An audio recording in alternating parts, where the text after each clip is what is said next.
We'll be back and have COVID largely behind us, so great to see you, Gromer. And Julie, look, he's got his pen and his notes, and he's ready to go. That's right. So let's start with the January 6th Capitol riot. Your reaction to what you've heard from the committee?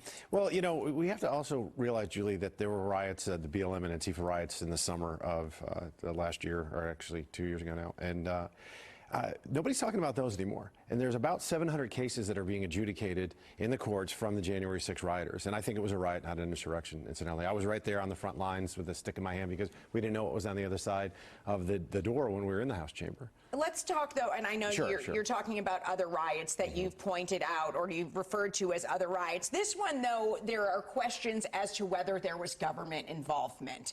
I mean, are you concerned about that? No, I think it was, the FBI already looked at this and said it was pretty much an organic thing that happened that day. The vast majority of people that were there that day were peacefully protesting. There were some clearly that were intent on mayhem. We don't know how many. Scores. I don't know if it was hundreds, but probably scores of them. And this is just, it's like the sequel. This was a primetime committee hearing, which is very rare, as you mentioned in your opening. And yet, we have record inflation, 40-year high record inflation. We're lack of prestige on the international stage. We got the largest land war in Europe since World War II.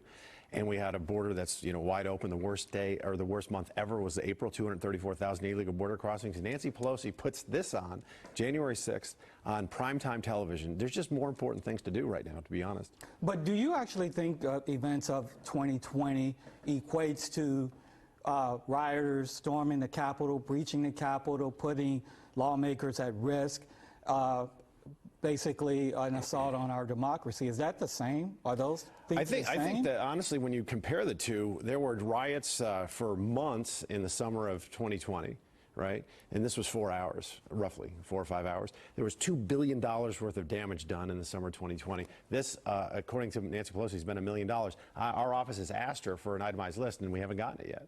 So I think it was far worse. And by the way, there were 5 times the loss of life in the BLM and Antifa riots as opposed to the ones at the Capitol. Are you at all concerned about what happened on January 6th and what it means for our democracy? Listen, Gromer, let me be very clear about this. I've condemned all political violence. We live in the United States. We have a means of peaceful redress, and we have freedom of assembly and the right to assemble. So anybody that was dumb enough to trespass that day, you shouldn't even gone into the Capitol. And even the FBI director told me, I asked Director Wray in a committee hearing, and he said the vast majority of the people that even entered the Capitol weren't breaking things and weren't hurting anybody. That doesn't excuse the fact that they shouldn't have been there in the first place. And I've been very clear about that, and I've condemned anyone that was assaulting police officers that day as well. You have the right to assemble, let's do that, but to breach the Capitol, were they trying to overthrow the greatest democracy history's ever known with some flagpoles and some mace? Doubtful. I think it was organic. But there was pre-planning, right? There was pre-planning. There absolutely, I mean, we're certainly seeing now there was some sort of pre-planning. I mean, you had witnesses saying it themselves. Right, and again, to my point earlier, there were, I don't know how many people there, tens of thousands, hundreds of thousands that were there, a whole bunch. And you're talking about a minute little segment that were intent on mayhem. I'm not denying that. But those are morons, and mobs do stupid things. Mobs are inherently dangerous, because they're a mob. And so was it we really believe that the federal government was going to fall because a couple of yo-yos that, are well, it's not mercenaries? That it was going to fall. I mean, do you think that no one in there wanted to do damage to, I mean, they talked about killing the speaker. Okay. They talking about hanging the Vice President of the United States. Do you think nobody meant that? Okay, and that's a good question. I asked Director Wray how many firearms were confiscated from the rioters in the Capitol that day. None. So that's awful planning. If you're actually really intent on hurting people, the easiest way to do that is with firearms and not flagpoles and mace in your fists. It's terrible planning. Are these hearings necessary? I don't honestly believe they are. I mean, so let's go back really quickly, too, because a lot of people don't understand the way committees are formed. Whether Democrats or Republicans are in charge, the Democrats, let's say there's going to be 11, I think there's 9 people on this committee. Yeah, I think it's 7 Democrats and 2 Republicans. Right, okay. I think it was originally supposed to be even, but whatever, it's 7 and 2. Well, the Democrats will choose their number, and the Republicans will choose theirs. That originally happened, I think, because there was going to be 6 and 5, something like that, or 7 and 6. And Nancy Pelosi said, no, I will choose the ones, because I don't want, there were 2 people, she didn't want Jim Jordan on the committee, and she didn't want Jim Banks on the committee. That's unheard of. That's breaking with precedent. And so then it became very partisan. This is just a partisan sideshow. Before we move on, Sure. what do you think about former President Donald Trump's actions that day? Oh, Should he be held accountable? What do you think? I think he has been held accountable, and I remember him saying, you know, we've all seen the footage, you know, march down peacefully. And he's had, I don't even know, hundreds of rallies, and there has never been an issue. And obviously some people took their matters into their own hands. But if you look at the timelines too, Gromer, he was talking about going down and marching down peacefully and having your voice be heard. And then folks were already causing mayhem. So I don't think he was directly involved.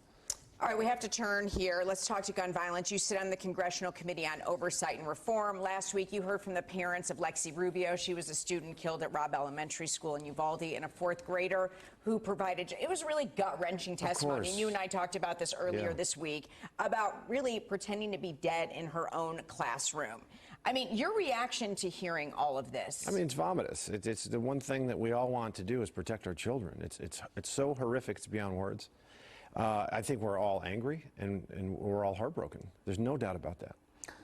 Are you supportive of any sort of gun control legislation or reform, whether it's background checks, red flag laws, Well, you know, it's so 18 raising the age for semi-assault weapons from 18 to 21, any of that? So we right now have background checks, you know, because myself and my staff researched, there were almost 40 million background checks last year and the year before. And you cannot legally buy a firearm from a commercial dealer without a background check. That's already in law, number one. To raise the age from 18 to 21, the 26th Amendment, 50 plus years ago, said that the age of consent in this country was no longer 21, it was 18. And then they said, well, not for alcohol. And then they said, well, not in a lot of states, not for tobacco. And now they're trying to say, well, not for long rifles. And certainly they've already said not for handguns. So which is it? I mean, I'm all for it. If you want to repeal the 26th Amendment and make the age of consent 21, that means that 18, 19, 20-year-olds can also not vote. So I think it's very inconsistent when the Democrats say you can't have a smoke, you can't have a drink, and you can't own a gun, but you can go vote. So what can lawmakers do to stop this crap then? What's the compromise? Well, I think let's repeal the 26th Amendment and make the age of consent 21 with an exemption for active duty military. That's me. That's what I'd like to see happen. And what about in terms of what can be done in terms of these school shootings? Okay, I think what we should... mass shootings. Sure. The number one thing we should be talking about, and you wanted to talk about if it was real bipartisanism, we should be looking at hardening our schools. And that shouldn't be partisan at all. We should immediately do it. There are billions of unspent COVID funds that are out there. We should have passed legislation this week to make sure and make it very clear that those funds could be used for hardening schools. So there's several things you can do. First of all, police stations aren't hit because these crazy, deranged loners that do these, you know, these monsters that commit these awful crimes, they don't hit police stations because they wouldn't last long, and they know that. So they're looking for soft targets. So first of all, single entry into classrooms, a single entry into any elementary school, or any school for that matter, but particularly elementary schools.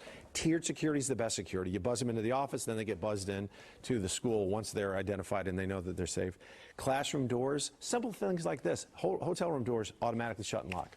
All classroom doors should do that as well. School marshal program, I think that teachers and staff that want to go through, they're qualified and they want to go through the training should do so, because that's going to make our children safer as well. We need to change police doctrine as well, so they don't just besiege a school and surround it like we saw in Uvalde and precious time was wasted. They need to change the way they think and change the way they react and advance and eliminate the threat. And last thing is on the SAFER program in Frisco, Texas, when I was on city council, every inch of every school was wired with cameras 13, 15 years ago.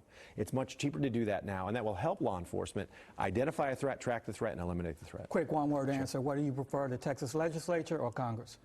Texas legislature. All right. Congressman Pat Fallon, thanks so much for joining us. And still ahead, State Representative Royce West sits on a newly formed committee, given the goal of taking action in the aftermath of the school shootings in Uvalde.